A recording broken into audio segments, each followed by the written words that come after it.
성전의 기구 우리의 삶입니다. 성전의 기구 우리의 삶이라는 제목을 가지고 잠시 하나님의 말씀 나누도록 하겠습니다. 성경에서는요, 이 하나님과 그리고 인간이 만나는 자리를 정해놓은 곳을 우리는 보게 됩니다. 광야에서는 회막이 바로 그곳이었고, 가나안 정착 후에는 성막과 언약궤가 그 역할을 하였으며, 다윗 이후에서는 우리 성전이 그 공간이 되었습니다. 그 공간 안에서는 우리가 하나님의 임재를 경험할 수 있는 그런 아주 소중한 공간이었죠. 하지만 그 공간 자체보다 더 중요한 것이 있습니다. 그것은 바로 말씀드렸듯 하나님께서 임재하시는 그런 거룩한 임재가 가장 중요했고, 또 그것을 섬기는 백성의 태도가 그 공간보다도 더 중요했던 것이죠. 오늘 본문을 보시면 솔로몬이 성전을 완성해가는 가운데 성전 안팎의 기구들을 제작하고 배치하는 과정에 대해서 기록을 하고 있음을 보게 됩니다. 놋제단도 있고 물두멍도 있고 등잔대, 이 상, 뜰의 기구들, 심지어 작은 그릇 하나까지도 사장에서는 아주 세세토록 기록을 하고 있죠. 저는 이 본문을 묵상하면서 이렇게 디테일한 건축물까지 기록을 했을까, 그런 생각이 좀 들게 되었습니다. 그런데 이 이유 역시 분명하죠. 지난 설교에도 누차 말씀드렸던 이 바벨론 포로에서 돌아온 공동체, 이 포로기한 공동체에게 너희가 다시 이것들을 재건하기 위해서, 다시금 하나님을 예배하는 공동체로서 바로 서기 위해서 우리는 어떻게 해야 되는가? 무엇을 회복해야 되는가? 그에 대한 대답으로 오늘 이 4장의 말씀도 그에 대한 대답으로서 우리에게 주어지고 있는 것이죠. 그렇기 때문에 성전 기구 하나하나가 단순한 장식품이라든가 어떤 금으로 만들어져 있기 때문에 그 금으로 하나님을 영광 받게 해야 한다, 그냥 단순한 그런 의미가 아니라 이 성전 기구 하나하나가 하나님의 언약의 상징이고 하나님의 마음과 구속사적 의미가 담겨있는 그런 기구들이었다는 것입니다. 그렇기 때문에 오늘 본문을 통해서 우리는 이 성전 기구 작은 곳 하나하나까지 구별되길 원하시고 거룩하기를 원하시는 하나님의 마음을 깨닫기를 간절히 소원합니다. 그렇기 때문에 우리가 그 하나님의 마음을 깨닫고 혹 우리 마음속 하나님과 멀어져 있는 것이 있다면 이 작은 곳 하나하나까지 구별되길 원하시는 하나님의 마음을 알고 우리 마음속 작은 부분 하나하나까지도 거룩하게 우리가 지켜내시는 여러분이 되셔서 다시금 우리가 하나님과의 관계를 회복해 나아가시는 저와 여러분 되시는 이 새벽 시간 되시길 간절히 소원합니다. 그렇다면 오늘 성전의 기구 우리의 삶 첫 번째는 성전의 작은 것 하나까지 구별되길 바라는 하나님의 마음을 이해해야 한다입니다. 성전의 작은 것 하나까지 구별되길 바라는 하나님의 마음을 이해해야 한다. 이 본문 1절부터 10절까지는 이 놋제단, 이 물두멍, 놋바다라고도 불리죠. 10개 그 대야와 등잔대, 상, 이런 것들을 차례대로 설명을 하고 있습니다. 그 가운데 가장 첫 번째로 나오는 것이 바로 놋제단이죠. 이 놋제단은 히브리어로 미즈베아흐라는 단어가 사용이 됩니다. 이 미즈베아흐라는 단어가 사실은 그 어원이 희생하다라는 히브리어 단어 자바흐로부터 파생된 단어라고 합니다. 여러분, 제단이라는 것이 무엇입니까? 이 죄인된 우리가 하나님께 나아가기 위해서 그 죄를 사함받을 수 있는 희생제물을 이제 올려드리는 자리 아니겠습니까? 피 흘림의 희생을 통하여서 하나님과의 화해가 이루어지는 장소가 바로 제단입니다. 오늘 가장 먼저 그 제단을 놋제단으로 만들어 놓고 이 솔로몬이 이것을 굉장히 크게 만들어 놓은 것을 보게 됩니다. 이 모세 시대 때 성막에서 사용되어지는 그 제단의 크기는요, 출애굽기 27장에 보면 이 3규빗의 높이로 만들라라는 명령을 받았습니다. 오늘 말씀을 보십시오. 솔로몬은 이것을 얼마나 크게 만드는지 그 높이가 10규빗이라고 합니다. 이 3배가 넘는 크기로 그 제단을 만든 것을 보게 되죠. 이 정도 크기면 성전 뜰 안뿐만 아니라 성전 바깥에서 경배하는 이들도 충분히 바라볼 수 있었던 그런 놋제단의 크기로 오늘 만들고 있는 것을 보게 됩니다. 근데 여러분, 왜 이렇게 크게 만들었을까요? 여러분, 그 이유는 누구든 자신의 죄를 대신할 희생제물 없이는 결코 하나님 앞으로 나아갈 수 없다. 우리 놋제단에 어디에 위치했습니까? 성막 안으로 들어가면, 성전 안으로 들어가면 가장 먼저 보이는 것이 바로 놋제단 아니었습니까? 물론 옆에 이 물두멍이라고 불리우는, 오늘 말씀에서 놋바다라고 불리우는 그것이 이제 양옆에 배치되어 있지만 가장 크게, 정말 오늘 말씀에 보면 10규빗처럼 만들었다면 가장 먼저 눈에 띄는 것이 바로 이 제단이었을 것입니다. 너희가 저 안으로 들어가기 위해서는, 이 놋제단을 지나쳐 저 안쪽으로 하나님이 임재하시는 곳으로 들어가기 위해서는 너희가 바로 이 제단을 반드시 지나쳐야 한다. 하나님을 만나기 위해서는 이 희생 제물을 드림이 분명히 있어야 한다. 그것을 보여주는 것이었습니다. 오래전 출애굽 광야길을 기억해 보십시오. 여러분, 백성들의 정말 모세에게 불평불만을 해서 하나님께서 불뱀을 보내셨고 정말 죽게 된 백성 가운데 이 모세가 높이 놋뱀을 들지 않습니까? 이것을 보는 자마다 너희가 나음을 얻을 것이다, 구원을 얻을 것이다 말했던 것처럼 이 놋제단을 통하여서 우리는 이 시대에 와서는 우리는 예수 그리스도 없이는 하나님께로 나아갈 수 없다. 이 당시에는 물론 이 희생제물 없이는 하나님께 나아갈 수 없다는 의미였겠지만 이 시대 우리에게만큼은 예수 그리스도 없이는 하나님 앞으로 나아갈 수 없다. 단 한치도 나아갈 수 없다라는 그 의미를 우리는 반드시 깨달아야만 한다는 것이죠. 그것이 바로 오늘 솔로몬이, 그리고 하나님께서 솔로몬을 통하여서 이 놋제단을 그렇게 크게 만들었던 이유인 것입니다. 그리고 2절을 보십시오. 2절부터 시작되는 이 놋바다와 또 물두멍에 대한 설명이 나옵니다. 이 놋바다라는 이 명칭은요, 후대 학자들이 생각하기를 크기가 너무 크기 때문에 바다라고 불렸을 것이다 라고 이야기를 합니다. 결국 이 놋바다, 물론 오늘 성경의 말씀에서 보면 결국 이 거대한 물두멍을 말하는 것입니다. 그리고 그 역할에 대해서, 그 의미에 대해서 또한 성경이 기록하고 있는데, 이 제사장들이 손과 발을 정결하게 하기 위한 성전 기구가 바로 이 놋바다였습니다. 네, 보십시오. 이 기구를 12마리의 소가 바치고 있습니다. 동서남북으로 3마리씩. 그러니까 이 머리가 앞을 보고 엉덩이가 뒤로 가게 그렇게 만들라라고 기록되어 있죠. 이 12마리의 소가 의미하는 것이 무엇입니까? 바로 이 이스라엘의 모든 지파를 가리키는 것이죠.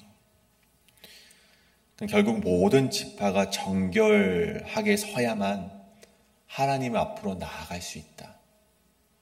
그 의미를 오늘 이 놋바다를 통하여서 또한 보여주고 있는 것입니다. 그리고 계속해서 이어지고 있죠. 등잔대와 상 역시 모세 시대와는 좀 다르게 만들어졌습니다. 모세 시대의 성막에서는 등잔대가 몇 개였습니까? 단 하나였습니다. 그런데 오늘 본문에서는 이 동쪽에 5개, 서쪽에 5개를 만들어서 총 10개를 만들어야만 했다고 합니다. 그럼 등잔대는 단순히 빛을 비추는 그런 기구가 아니죠. 그것은 바로 하나님의 임재의 상징이었습니다. 요한계시록엔 7 등잔대가 7 교회를 의미하기도 했지만 결국 이 등잔대가 의미하는 것, 이 등잔대에 밝게 비추는 불이 의미하는 것은 하나님의 임재의 상징이었습니다. 그리고 그것이 10개로 늘어났다는 것은 하나님께서 성령을 통해 임재하셨고 그것이 이제는 이 교회의 역할, 앞으로 우리가 나아가야 될 이 교회들의 사명이 그렇게 많아졌음을 의미하는 것을 우리가 바라볼 수 있습니다. 그렇게 계속된 성전 기구들의 설명이 나오고 있죠. 놋재단과 놋바다와 물두멍과 그리고 이 등잔대에 대한 설명이 계속해서 이어져 나오고 있습니다. 근데 이처럼 성전 기구들의 디테일한 묘사는요, 사실 우리가 그냥 그렇게 만들었구나, 모세 시대와는 조금 다르게 만들어졌구나, 그냥 단순히 인지하고 넘어가서는 안 됩니다. 오늘 이런 디테일한 묘사와 달라진 점은요, 우리에게 중요한 신학적인 메시지를 던져주고 있다는 것이죠. 그것은 바로 하나님은 작은 그릇 하나까지도 관심하셨는데 그것은 허투루 구색만 맞추면 되는 것으로 여기지 아니하셨다라는 것입니다. 단순히 좋은 것으로 만들면 장땡, 그렇게 넘기면 되는 것이 아니었다는 것이죠. 이것은 하나님의 뜻에 맞게 디자인이 되었고 거룩하게 구별되길 원하신 하나님의 뜻이 담겨있는 성전 기구들이었습니다. 그러면 히브리어 거룩하다 카도시는요, 구별하다, 따로 떼어놓다라는 뜻을 가지죠. 그러니까 이 하나님의 임재를 위한 도구, 이 성전 기구들은 철저히 세상과 구별되어 있어야만 했다는 것입니다. 결국 성전 기구들의 세밀한 이러한 묘사는 결국 우리의 삶에도 아주 중요한 메시지를 주고 있다는 것이죠. 그것은 바로 우리의 작은 말과 행동 또는 일상의 아주 작은 습관 하나까지도 하나님 앞에서 거룩하게 구별되어야 한다는 것입니다. 이것은요, 단순히 욕하지 말아야 합니다. 누군가를 비방하지 말아야 합니다. 그리스도인으로서 그러한 것들을 하지 말아야 합니다. 그런 차원의 외적인 금지 조항을 나열하면서 이것이 바로 거룩입니다, 그런 것을 이야기하는 것이 아니죠. 오늘 거룩하라라는 것, 우리 구별되어야 한다는 것은요,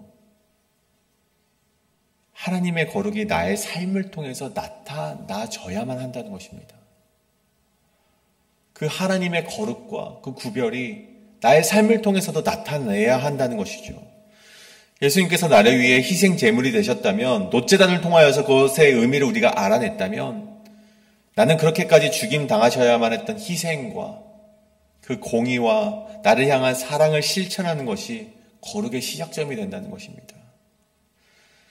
단순히 외적인 행위보다 모든 행위의 의도와 동기를 하나님 앞에 깨끗하게 두는 것, 우리를 하나님 앞에 날마다 내어드리며 살아가는 그 거룩을 하나님께서 원하신다는 것이죠. 그것이 바로 오늘 솔로몬 시대에 놋제단을 크게 만들었던 이유인 것이고, 그 물두멍 아래에 12지파를 상징하는 12개의 소를 놔두며 너희가 그렇게 구별되어야 된다, 너희가 먼저 정결해야지만 하나님 앞으로 나아갈 수 있다. 그 의미가 바로 우리 시대에 작은 것으로부터도 구별되길 원하는 하나님의 마음이 담겨있는 메시지라는 것입니다. 오늘 저와 여러분이 혹 우리 안에 그 작은 것 하나까지도 거룩하지 못했다면, 혹 어떤 부분은 하나님을 향해 나아가고 있지만 어떤 부분들은 하나님의 그 사랑하심과 구별되심을 원하시는 그 공의로운 하나님의 거룩이 우리 안에 담겨져 있지 않다면 그것을 다시금 반성하고 다시금 하나님 앞에 내어놓고 저 십자가 앞에 못 박으며 구별로 나아가시는, 거룩으로 나아가시는 저와 여러분 되시길 간절히 소원합니다. 이것이 바로 첫 번째, 성전의 작은 것 하나까지도 구별되길 바라는 하나님의 마음을 이해해야 한다입니다. 그렇다면 마지막으로 두 번째는, 하나님은 화려한 성전보다 참된 예배와 삶을 보신다는 것입니다. 하나님은 화려한 성전보다 참된 예배와 삶을 보신다. 본문 11절과 22절까지의 말씀 역시 놋 기구들과 계속되는 이 작은 기구들에 대한 이 세세한 디테일한 기록을 하고 있는 것을 보게 됩니다. 근데 흥미로운 점은 이 성전의 규모와 화려함을 좀 강조하기보다는 이 기구 하나하나의 이 질서와 기능을 강조하고 있다는 점을 우리가 보게 된다는 것이죠. 오늘 이 만들어진 솔로몬의 성전은 외적으로는 굉장히 근사하고 굉장히 멋들어진 그런 성전으로 보여졌습니다. 금과 은이 사용되었고, 그리고 보십시오. 고대 근동에서 가장 최고의 이 건축 자재로 뽑히던 이 백향목이 굉장히 많이 사용이 되어 있는 것을 보게 됩니다. 또한 불변의 상징이었던 그 당시 이 구리, 놋이 사용이 되었죠. 그런데 오늘 역대하 기자가 강조하는 것은 이 재료의 값어치가 아니라 그것이 하나님의 임재를 위한 도구로 구별되었다는 것을 우리가 보여주고 있습니다. 여기서 우리는 역대기 이 기자의 의도를 다시금 생각해 보게 되는 것이죠. 한번 생각해 봅시다. 포로기한 공동체를 위해서 쓰여진 성경이 바로 이 역대기의 말씀이었습니다. 포로기한 공동체가 이 말씀을 보면서 그 당시에 역대기 오늘 이 4장의 말씀을 보면서 어떤 마음이 들었겠습니까? 이 당시에는요, 이 말씀처럼 이 포로기한 공동체에게는요, 솔로몬 성전과 같이 웅장한 건물을 만들 수 있는 그런 상황이 아니었습니다. 그들은 당장 가진 것이 그렇게 많지 않았고, 힘이 많지도 않았고, 재료도 그렇게 멋들어지게 백향목을 그렇게나 많이 준비하지 못했습니다.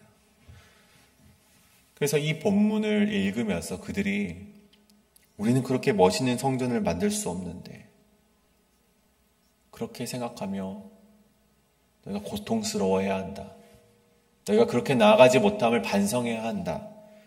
그것을 위해 기록된 본문이 아니었다는 것이죠. 이 본문이 쓰여진 의미가 무엇입니까? 너희가 그렇게 만들지 못하더라도, 너희가 그렇게 솔로몬이 하나님을 향해서 최고의 자재를 사용했다는 것을 기억하길 바란다. 그런 의미가 담긴 메시지가 바로 오늘 말씀이라는 것입니다. 성전의 가장 중요한 본질은 건물의 크기나 재료에 있는 것이 아니라 하나님이 성전에 최고의 재료를 바쳤듯이 그렇게 하나님을 경배하려는 구별된 마음이 중요하다라는 것을 오늘 포로기한 공동체에게 역대기 기자가 보여주고자 함이었다는 것이었습니다. 오늘 본문 마지막 절을 보십시오. 22절에서 모든 기구에 대한 제작이 마무리가 됩니다. 그렇다면 이제 모든 것이 끝난 것처럼 보이지만 사실 실상은 지금부터 시작입니다. 왜냐하면 예배를 드리기 위해서, 제사를 드리기 위해서 그것을 만든 것이지 않습니까? 그렇다면 이제 이 제사를 드릴 준비가 완료가 되었다는 것을 우리가 바라보게 될 수 있는 것이죠. 이제부터 시작인 것입니다.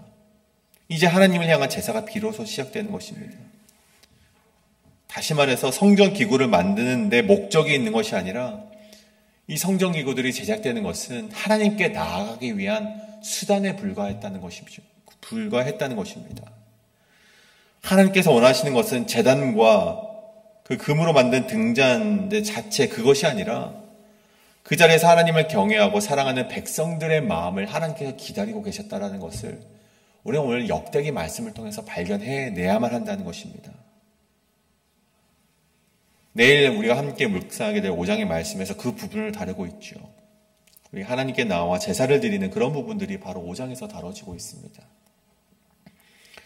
하지만 만약 그런 것에 집중하지 않고 단순히 오늘 기구들이 얼마나 크게 지었는지, 얼마나 좋은 기구들로 이것들을 만들었는지 그 멋들어짐에만 집중하고 끝이 난다면 여러분, 이 모든 백향목과 금과 은과 놋이 어떻게 힘을 발휘할 수 있겠습니까? 그것이 무슨 의미가 있겠냐는 말입니다.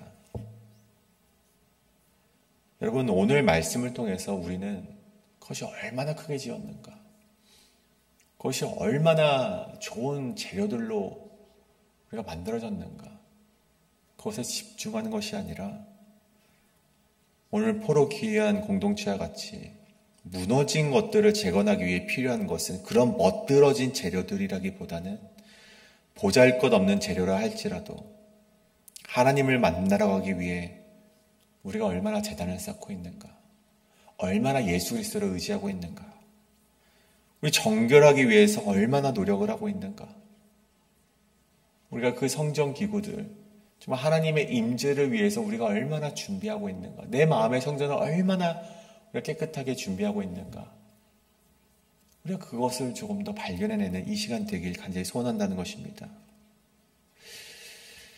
사랑하는 여러분, 이 시대는 이 성전이 이 외적인 건물의 성전이 아니라 우리 자체가 그리스도인들이 한 사람 한 사람이 모두 하나님의 성전이 되는 것을 우리는 알고 있습니다. 그렇다면 성전된 우리 안에 혹 겉만 꾸미는 신앙이 있지는 않은가? 내가 금으로 이런 것을 치장했어. 내가 어떤 사역을 했어. 내가 어떤 직위까지 올라갔어. 내가 집사 안수를 받았어. 그런 것들을 자랑하는 것이 아니라 내 안에 참된 희생 제물이 되어주시는 예수 그리스도께서 내주하고 계신가? 내 안에 정결로 나아가고 있는 물두멍은 있는가? 그것을 먼저 되돌아볼 수 있는 이 새벽 시간이 되시길 간절히 소원합니다. 그래서 오늘 우리가 그것을 놓고 우리가 이렇게 좀 기도하며 나가길 소원합니다. 주님, 제 삶의 작은 부분까지도 성전의 그릇처럼 거룩하게 구별되길 원합니다. 우리가 외형에 머무르지 않고 삶으로 드려지는 참된 예배자가 되게 하여 주시옵소서. 우리가 이렇게 기도할 때 하나님께서 우리 가운데 임재하시고 우리를 통하여서 이 땅 가운데 밝히 비치우는 하나님의 빛이 우리를 통하여서 이 땅 가운데 비추어질 줄로 믿습니다. 우리가 이것을 놓고 함께 기도하실 때 하나님, 내가 먼저 구별된 자가 될 수 있도록 인도하여 달라고 이 시간 다시금 기도하며 나아가도록 하겠습니다. 기도합니다.